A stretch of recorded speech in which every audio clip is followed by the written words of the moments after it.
जय बिहार और नमस्कार मेरे बिहार के सारे शिक्षक शिक्षिकाओं भावी। आप लोगों के लगातार बीएड वालों के सवाल बड़ी संख्या में आ रहे हैं। सुप्रीम कोर्ट ने राजस्थान वाले मामले में बीएड को जो है अपात्र घोषित कर दिया है प्राथमिक में, और इसके बाद से बिहार के तमाम साथियों का जो है कमेंट आ रहा था। 4 बजे तक कोर्ट की प्रक्रिया चलती है, मैं 4 बजे तक कोर्ट में ही था। उसके बाद निकला हूँ, आप लोगों की नाराज़गी देख रहा हूँ। आप लोग लगातार कह रहे थे कोई जवाब नहीं दे रहे हैं, आप कुछ तो बताइए, गाइड नहीं कर रहे, क्या होगा। बहुत सारी लड़कियां रो रही हैं, लड़के साथी परेशान हैं। तो बस 4 बजे निकला था और उसके बाद मैंने बीएड बीटीसी का एक वीडियो जो है, स्पेशली बीएड बीटीसी का सुप्रीम कोर्ट का जजमेंट को लेकर के मैंने एक वीडियो तुरंत बना करके डाली जितनी जल्दी हो सके, ताकि आप लोग को आइडिया हो। लेकिन फिर भी आप लोगों में से बहुत सारे साथी नहीं समझ पाए और लगातार आप लोग के सवाल आ रहे हैं। थोड़ा सा टाइम की कमी रहती है काम की वजह से, सिर्फ यूट्यूब से घर नहीं चलता साथियों, इसलिए नहीं आ पाया था। अभी आया हूं और अब स्पेसिफिक बिहार के शिक्षक भर्ती के प्राथमिक के सेगमेंट में क्या बीएड एलिजिबल है या नहीं है, क्या वो फॉर्म जिसने भरा है क्या वो उससे एग्ज़ाम देना चाहिए कि नहीं, तैयारी करनी चाहिए कि नहीं करनी चाहिए, और क्या अब वो बाहर होगा, ये एक सवाल है। क्योंकि फैसला जो है आ गया है सुप्रीम कोर्ट का और ये एक बड़ा ही बुरा फैसला है। इस पहलू पे बात करूँ, लेकिन डीएलएड के साथियों से मेरा एक हाथ जोड़ के निवेदन है। डीएलएड के साथी जिस तरीके से कमेंट कर रहे हैं, बीएड वाले साथियों को ट्रोल कर रहे हैं, बिहार का ये परंपरा नहीं है। दुख के घड़ी में हर कोई साथ होता है, और अगर बीएड बाहर है तो इसमें बीएड के बच्चों की कोई गलती नहीं है। एक तो उन्होंने ज़्यादा पैसा खर्च किया बीएड की तैयारी करने के लिए, बीएड की पढ़ाई करने के लिए, और उन्होंने क्या गलत किया, एनसीटी की गाइडलाइन के हिसाब से ही तो उन्होंने किया है, और बिहार सरकार ने भी एनसीटी की गाइडलाइन के तहत ही तो उन्हें शामिल किया है। तो अगर उनके पास ऑप्शन है कि आप जो है, एनसीटी कहता है कि आप बीएड कर लीजिए, उसके बाद आप प्राइमरी में भी चले जाइएगा, आप 9th 10th में भी चले जाइएगा। यहाँ बिहार की समस्या सबसे बड़ी ये है कि आप लोग गलत ट्रोल कर रहे हैं। देखिए 6 to 8 की भर्ती बिहार सरकार ने दी ही नहीं है, उसको लेकर के हमारा केस चल रहा है, जिसकी 28 अगस्त को सुनवाई होगी अगली। उसमें जो होगा, अब तो सारी उम्मीद वहाँ पे जाके टिकी हुई है। और 1 to 5 में अगर बीएड बाहर हो जाएगा तो आप ये सोचिए, कैरियर जितना आपके लिए ज़रूरी है उतना ही बीएड के साथियों के लिए भी है। तो मैं हाथ जोड़ के एक बार सबसे निवेदन करता हूँ, जो भी बीएड बीटीसी के साथी हैं, कृपया बीएड के साथ मतलब डीएलएड या बीटीसी के साथी है, कृपया बीएड के साथियों के साथ इस दुख की घड़ी में उनका मजाक ना उड़ाएं, उपहास ना करें, ये आप लोगों से निवेदन है। इंसानियत समझिए साथियों। चलिए अब जरा बात करते हैं। देखिए पहले फैसले की बात कर लेते हैं। बाकी आपकी समस्याएं मैं समझ रहा हूं, आपकी बहुत सारी समस्याएं हैं, क्योंकि आज एक अंधकार, साथ ही आप लोग लगातार तैयारी में जान झोंके हुए होंगे बीएड वाले साथी कि हम कोई कम से कम प्राथमिक में एक टीचर बन जाए, बिहार में नौकरी मिले। आप लोग तैयारी में भी जान झोंके होंगे, फॉर्म भी भरा होगा, फॉर्म का पैसा भी दिया होगा, और आज जैसे सुप्रीम कोर्ट का फैसला आया उसके बाद नकारात्मकता आपके अंदर आई होगी। तो चलिए फैसले की बात करते हैं। देखिए हुआ क्या है, हुआ ये है कि एनसीटी ने जो 2018 में जिस नियम के तहत, जिस ऑर्डिनेंस के तहत आप लोगों को बीएड को प्राथमिक में शामिल किया था 6 महीने के ब्रिज कोर्स के साथ, उस पूरे के पूरे नियम को ही सुप्रीम कोर्ट ने स्ट्रक डाउन कर दिया है, ख़त्म कर दिया है। माना है कि ये नियम ही गलत है। और आप लोग ये समझिए कि बिहार में प्राथमिक में बीएड को शामिल उसी एनसीटी के आदेश के अनुसार किया गया था, उसी नियम के अनुसार किया गया था कि बीएड जो है बिहार में प्राथमिक में शामिल होगा, क्योंकि एनसीटी ऐसा कहती है। और इसी के ऊपर आप लोगों ने फॉर्म्स भरे थे और आपको एलिजिबल किया गया था। अब वो नियम खत्म हो गया है, लेकिन इसमें राज्य सरकार एक बड़ा महत्वपूर्ण रोल निभा सकती है फिलहाल के लिए। पहले मैं आपके सवाल का इस बात का जवाब दूं कि आपको क्या करना चाहिए। संयम रखिए। देखिए हम लोग तमाम प्रयास कर रहे हैं, आप एग्जाम की अपनी तैयारी करते रहिए, पढ़ाई करते रहिए। देखिए आपने फॉर्म का फैसला दिया है, फैसला सुप्रीम कोर्ट का आया है, लेकिन आप लोग निराश ना होइए, क्योंकि रिव्यू का ऑप्शन होता है। साथ ही एमएचआरडी जो है अध्यादेश की बात कर रही है। थोड़ा सा आप लोग इंतजार कीजिए, पढ़ाई करते रहिए, तैयारी करते रहिए। आपको पढ़ाई से नहीं रुकना है जब तक कि बिहार सरकार खुद अपनी तरफ से नोटिस ना ले। आपको क्या पता है कि सुप्रीम कोर्ट में क्या हुआ है? आप लोग थोड़ी ना सुप्रीम कोर्ट का जजमेंट देखने के लिए बैठे हैं। बिहार सरकार जब आपको ये बता देगी कि भैया आप एलिजिबल नहीं है, तब आप एलिजिबल नहीं होंगे ना। अभी बिहार सरकार ने आपसे फॉर्म भरवाया है, फॉर्म का पैसा लिया है और उस आपको शामिल किया है, तो आप अपने आप को अभी से बाहर क्यों मान रहे हैं, जब तक कि बिहार सरकार, बिहार शिक्षा विभाग के द्वारा कोई नियम ना आ जाए। ऐसा अभी तक तो कुछ नहीं आया है। पहली बात यह है।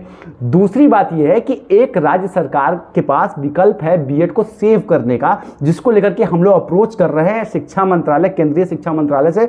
कल हम लोगों ने वक्त मांगा है मिलने के लिए। अगर वहां बात हो जाती है फिर हम दौड़ के बिहार भी आप लोग के लिए जाएंगे। आप लोग निश्चिंत रहिए, वहां भी शिक्षा मंत्रालय से मिलेंगे अगर कुछ ऊंच नीच होगा तो भी।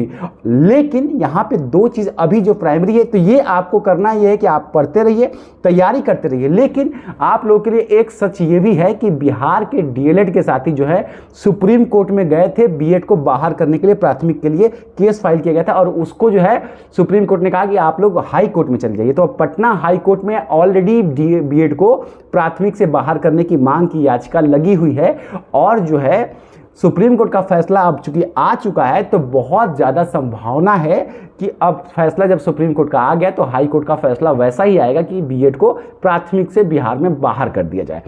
तो ये बड़ा संकट वाली बात तो है। लेकिन अब सरकार और आपके हित की एक बात यह है कि भैया आपकी कोई गलती तो है नहीं और आपने फॉर्म भरा है, पैसा दिए, तो सरकार आपके फॉर्म का पैसा रिफंड तो करने वाली नहीं है। तो आप लोग, और इसलिए सरकार की ये नैतिक जिम्मेदारी बनती है, हम लोग भी सरकार से ये मांग करेंगे कि अगर ऐसी कोई परिस्थिति आती है तो बीएड को डिफेंड करे सुप्रीम कोर्ट में अपने राज्य की परिस्थितियां। हालांकि मैं आपको बताऊं कि बिहार सरकार ने हमेशा से बीएड के पक्ष में सुप्रीम कोर्ट में अपना प्रस्ताव रखा है।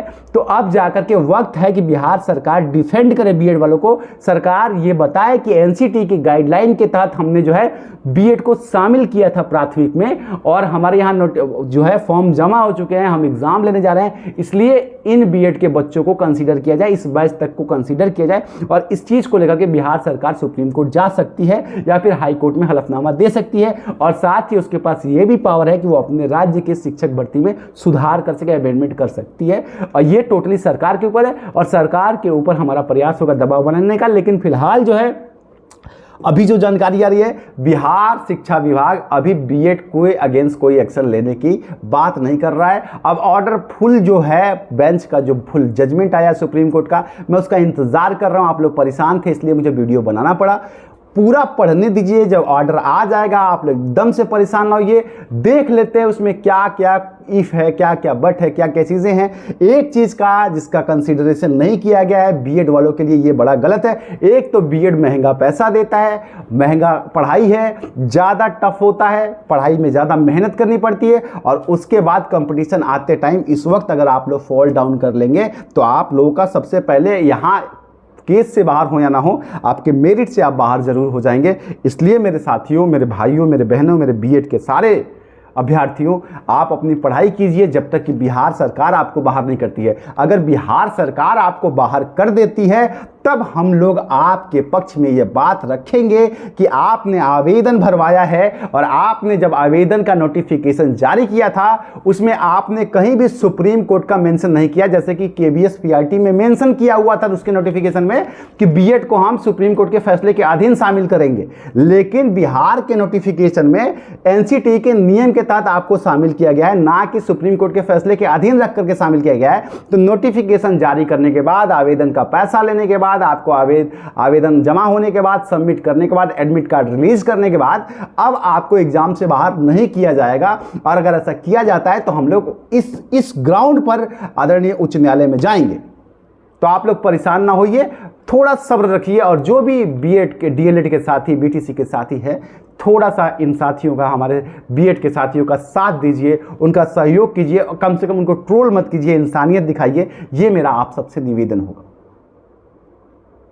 चलिए मिलता हूं कल, आप लोगों को सारी अपडेट्स दूंगा क्या क्या चीज़ें हो रही हैं। अगर केंद्रीय शिक्षा मंत्रालय से मुलाकात होता है तो मुलाकात होती है, अगर मीटिंग हो जाती है। हम लोगों ने वक्त मांगा है, आपको पता है कि वक्त जो है मंत्रालय बहुत जल्दी नहीं देती है, लेकिन आप लोग के लिए हम लोग ने वक्त की अपील की है। जैसा भी होगा चैनल से जुड़े रहिए, मैं आप लोग को आकर के बता दूंगा। निराशा में भी हौसला रखना इंसान तभी कामयाब होता है। साथियों, जब मेरा यूपीएससी गया तो मुझे लगा कि अब मैं जीवन में कुछ नहीं कर सकता हूँ। बहुत कम साथियों को ये पता होगा, आप लोगों को सिर्फ आज मोटिवेट करने के लिए बता रहा हूँ। यूपीएससी का 3 बार मेंस लिख चुका हूँ और अब उम्र चली गई है, अब मैं यूपीएससी नहीं कर सकता हूँ। लग रहा था जीवन समाप्त हो गया, सब कुछ खत्म हो गया, लेकिन जीवन कभी खत्म नहीं होता है, जीवन चलता रहता है। आज देखिए आप सबका प्यार है, एक दिन में 10-10 नहीं, 20-20 नहीं, 93 केसेस मैंने एक दिन में फाइल किए हैं। तो चलती है ज़िंदगी, बहुत अच्छे से चलती है। निराश ना होइए, पढ़ते रहिए, जो होगा मैं आप लोग के साथ रहूँगा।